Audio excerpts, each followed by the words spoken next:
నమస్తే, welcome to ప్రజావాణి. నేను మీ నవీన్ కుమార్. ఈరోజు నరసరావుపేట ఉమ్మడి అభ్యర్థిగా పోటీలో ఉంటున్నటువంటి చదలవాడ అరవింద్ బాబు గారితో ఉన్నాం. సార్ నమస్తే. సార్ నమస్తే. ప్రజావాణికి మీ దివ్యవాణి సమాధానం చెప్తా ఉంటది. ఇప్పుడు సార్ అక్కడ ఇప్పుడు మీరు నరసరావుపేట నుంచి 4 పర్యాయాలుగా అక్కడ మన పార్టీ విజయంలో లేదు. అక్కడ ఇప్పుడున్నటువంటి రాబోతున్నటువంటి పరిస్థితుల్లో ఏ విధమైనటువంటి కార్యాచరణతోటి ముందుకు పోతూ ఉంటారు, అదేవిధంగా మన కార్యకర్తలకు ఏ విధమైన దిశానిర్దేశం చేస్తారు సార్?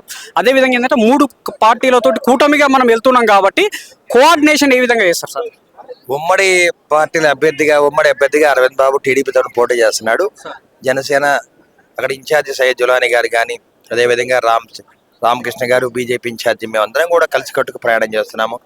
ఏదైతే హై లెవెల్లో సెంట్రల్ పార్టీ ఆఫీస్ డెసిషన్ తీసుకుందో 3 పార్టీలు కలిసి ఒక అభ్యర్థిని ఫోకస్ చేసి గెలిపించారు. మేము ముందుకు వెళ్తా ఉన్నాము. టీడీపీకి సీటీకి పైన జనసేనకి ఇచ్చినా, మేము బీజేపీకి ఇచ్చినా ఇదే విధంగా ముగ్గురం కలిసి పనిచేయాలి. అది రాష్ట్ర మొత్తం కూడా ఇదే ఆలోచన చేస్తున్నాము. ఎందుకంటే ఇక్కడ 3 పార్టీలు కలిసినప్పుడు నెగిటివ్ ఓట్ అనేది ఎక్కడికి పోదు. 3 పార్టీలు కలిసినప్పుడు మేమందరం కూడా దాదాపు 1,20,000 ఓట్లు ప్రతి అభ్యర్థికి వస్తాయి గ్యారెంటీగా. అందువల్ల తప్పనిసరిగా ఉమ్మడి ప్రణాళిక ద్వారా మేము గెలవడానికి మేము ప్రజల మీద పోరాటం చేస్తున్నాము. ఈ ప్రభుత్వం మీద పోరాటం చేస్తున్నాం. ఈ ప్రభుత్వానికి వ్యతిరేకంగా పోరాటం చేస్తున్నాం. అక్కడున్న ఎమ్మెల్యే గోపిరెడ్డి శ్రీనివాసరెడ్డి మీద వ్యతిరేకంగా పోరాటం చేస్తున్నాం. సార్ ఇప్పుడు నిన్న ఆంధ్రప్రదేశ్ రాష్ట్రంలో ఒక చర్చనీయాంశమైనటువంటి చర్య జరిగింది. ఏదైతే ఆంధ్రప్రదేశ్ ముఖ్యమంత్రి జగన్మోహన్ రెడ్డి గారి మీద రాయితోటి దాడి జరిగిందో అది తెలుగుదేశం పార్టీ వాళ్ళు కావాలని చేసిరనేటువంటి ఒక నింద మన తెలుగుదేశం పార్టీ కార్యకర్తల మీద వేస్తున్నారు. ఆ దాడిని మీరు ఏ విధంగా తిప్పికొట్టదలుచుకున్నారు? జగన్మోహన్ రెడ్డి గారి మీద జరిగిన దాడి మేము ఖండిస్తాము. ఏదైనా ఆ దాడి కూడా వాళ్లే చేయించుకున్నారు. ఇటువంటి అనవసరమైన దాడులు వాళ్ళు చేయించుకోకూడదు. వాళ్ళ పర్సనాలిటీ దెబ్బతింటది. అదేవిధంగా మేము జగన్మోహన్ రెడ్డి గారు ఒకటే కోరుతున్నాము, మీ సోషల్ మీడియాలో ఎక్కడైతే లేనిది ఉన్నది లేనట్టుగా చూపిస్తూ ఉంటారు. చాలా పెద్ద తప్పు. ప్రజలు ఒకసారి నిన్ను నమ్మారు, మోసపోయారు, మళ్ళీ నేను నమ్మరు. అదేవిధంగా వాళ్ళు చంద్రబాబు నాయుడు గారి మీద జరిగిన దాడిని కూడా మేము ఖండిస్తూ ఉన్నాము. అది కూడా వైసీపీ వాళ్ళు చేయించిన దాడే. అదేవిధంగా ఒకటే గుర్తుపెట్టుకోండి, మా నాయకుడు 53 రోజులు జైల్లో ఉన్నాడు. జైలు నుంచి బయటకు రాగానే అసలు ఏ రోజు కూడా జైల్లో ఉన్న సంగతి మర్చిపోవడం జరిగింది. ఇటువంటి కుతంత్రాలు, కుయ్యక్తులు చంద్రబాబు నాయుడు గారి ముందు సాగమని చెప్పి మీడియా ముఖంగా తెలియజేస్తున్నాను. సార్ ఇప్పుడు ఈ ఎలక్షన్లలో తెలుగుదేశం పార్టీ గెలుపుకు సంబంధించి ఆంధ్రప్రదేశ్లో ఏ విధమైనటువంటి నిర్ణయం తీసుకోవాలనుకుంటున్నారు? ఆ నిర్ణయానికి గలటువంటి ప్రధానమైన కారణం చెప్పమంటే మీరు ఏం చెప్తారు సార్? వైసీపీ వచ్చిన 5 ఏళ్ల నుంచి కూడా అవినీతి, దుర్మార్గాలు, అక్రమంగా అణచివేత, రాజకీయ నిర్బంధాలు ఇవన్నీ జరిగినాయి.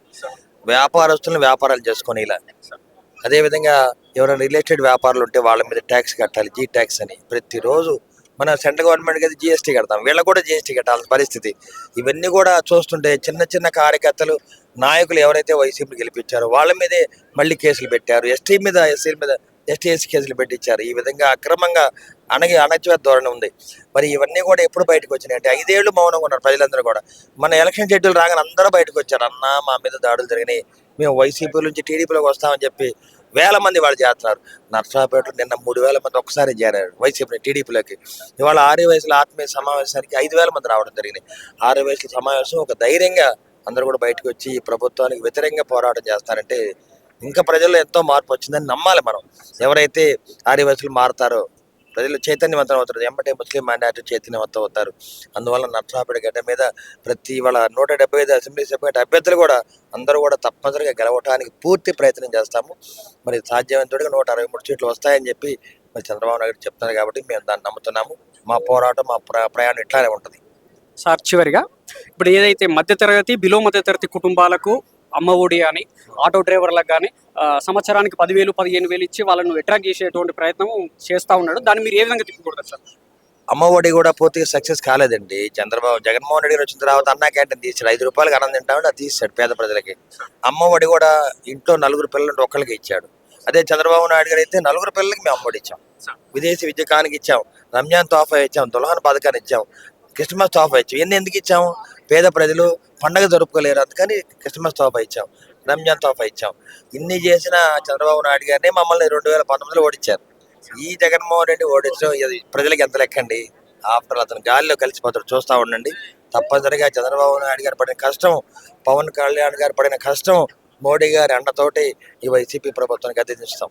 Thank you sir. మీరు ఖచ్చితంగా